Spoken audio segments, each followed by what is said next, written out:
आवाज की दुनिया के दोस्तों, नमस्कार। मैं हूँ किशोर, आपका अपना दोस्त। मित्रांनो, अभिजात मराठी भाषा समृद्ध करण्यात अगदी इतिहास काळापासून बघितले तर संत नामदेवांपासून राष्ट्रसंत तुकडोजी महाराजांपर्यंत असंख्य संतांचे फार मोठे योगदान आहे. इतिहास काळापासूनचे अनेक कवी, कादंबरीकार, नाटककार, गावागावातून लोककला जिवंत ठेवणारे लोककवी, लोकनाट्यकार, शीघ्रकवी, चारोळीकार या सर्वांचे अभिजात मराठी भाषेत मोठे योगदान आहे. आज मी 2 मराठी गीते सादर करणार आहे. भावगीते ही मराठी वाङ्मयाला लाभलेलं एक लेणं आहे. कविवर्य मंगेश पाडगावकर यांचं हे भावगीत. संगीतकार आहेत यशवंत देव आणि मूळ गायक आहेत अरुण दाते.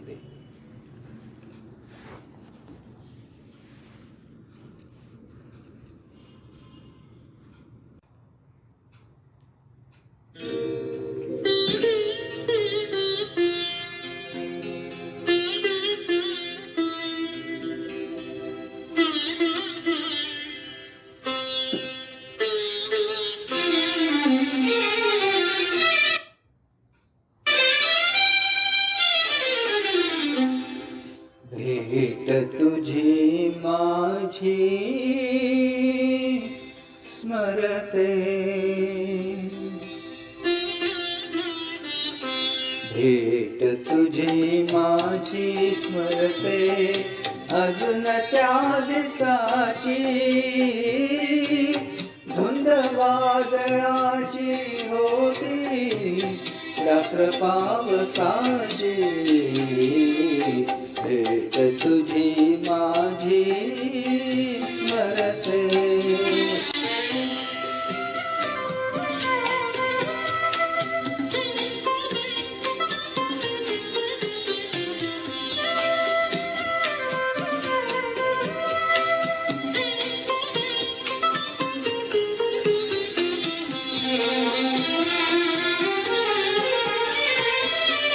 ते सचिंब ओले होते, थेंब तुझ्या गाली. ते सचिंब ओले होते, थेंब तुझ्या गाली. ओठावर माझ्या त्याची किती फुले झाली, किती फुले झाली. श्वासाने लिहिली गाथा, श्वासाने श्वासाने लिहिली गाथा, प्रीतीच्या रसाची. धुंद वादळाची होती, रात्र पावसाची. भेट तुझी माझी स्मरते.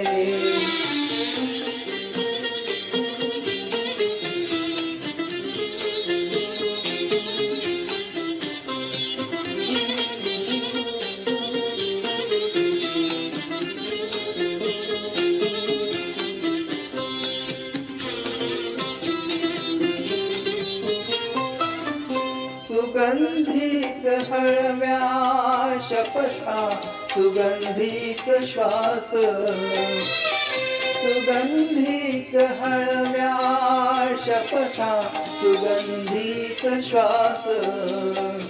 स्वप्नातच स्वप्न दिसावे तसे सर्व भास. सुखालाही भोवळ आली, सुखालाही भोवळ आली, मधुर सुवासाची.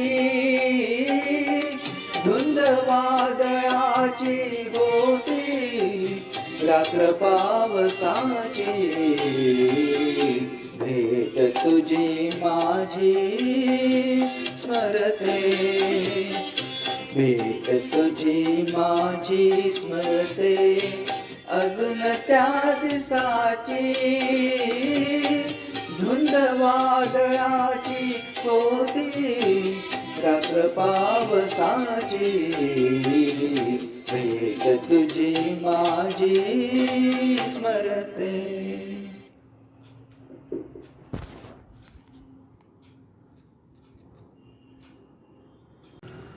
मित्रांनो, छत्रपती शिवराय तर सर्वांचे हृदयस्थान.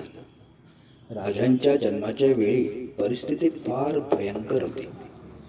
त्या परिस्थितीच्या अंतरंगात जाऊन आणि जिजाऊच्या मनातील कल्लोळ ओळखून रात्र रात्र जागणाऱ्या शिवबासाठी जिजाऊ अंगाई गीत गाताना काय म्हणत असेल याचे वर्णन या अंगाई गीतात दिसतंय.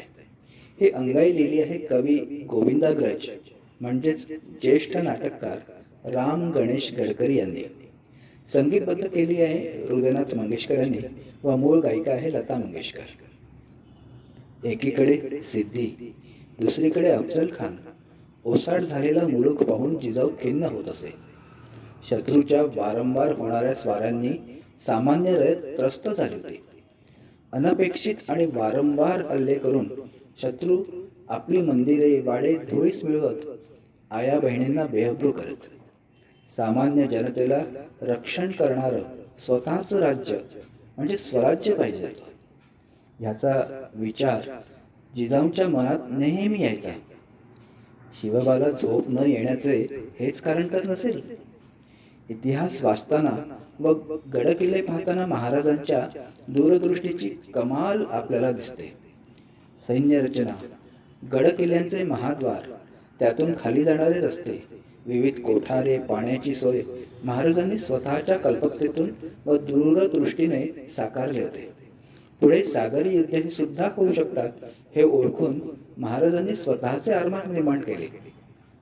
शत्रूच्या जहाजांचा अभ्यास करून ती आपल्या जलदुर्गापर्यंत कशी येणार नाहीत, पण आपली जहाजे कशी सहज गडाच्या जवळ येतील याची पूर्ण रचना महाराजांनी केली. इंग्रजांची सुबक नाणी बघून आपण त्यांचे कौतुक तर केलेच, पण आमचे कारागीर सुबक नाणी बनवतील हा विश्वास कारागिरांवर दाखवून स्वदेशीचे महत्त्व तेव्हाच अधोरेखित केले. शिवबा, तुझी दूरदृष्टी पदोपदी दिसते. या दूरदृष्टीनेच तुला झोप येत नाही का? येणाऱ्या 1000 पिढ्यांची गत तुझ्या दूरदृष्टीने बघितली तर नसेल. येणाऱ्या पिढीमध्ये आपल्याच राजाला जहागिरी वतनासाठी शत्रूच्या हाती पोचवणारे आपलीच माणसे तर आपणास अस्वस्थ करीत नसतील. स्वराज्यासाठी आपण एक एक माणूस जपला.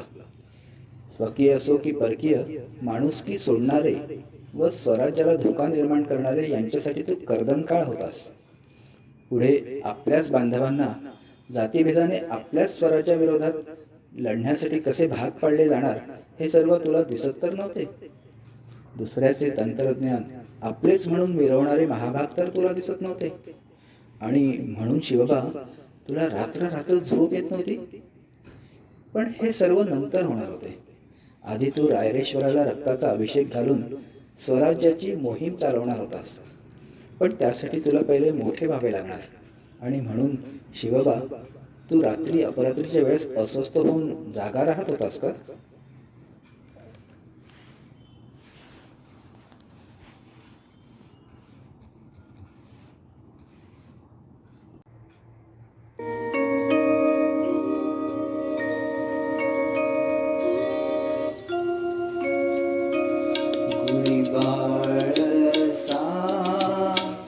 जागसी काळे वाया, गुणी बाळसा जागसी काळे वाया. नीज रे नीज शिवराया, गुणी बाळसा जागसी काळे वाया.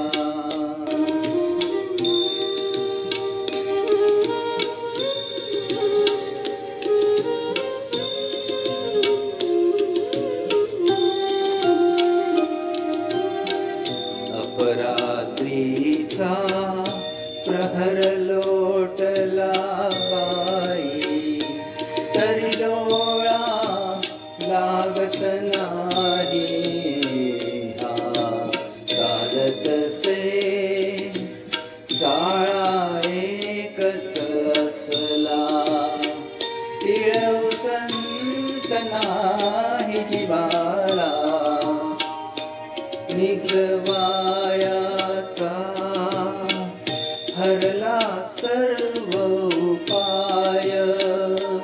जागा चटणी शिवराय, चालेल जागता चटका, हा असाच घटका घटका, पुरवाळा किंवा हटका का, कष्टविशी तुझी सावळी काया का, कष्टविशी तुझी सावळी काया.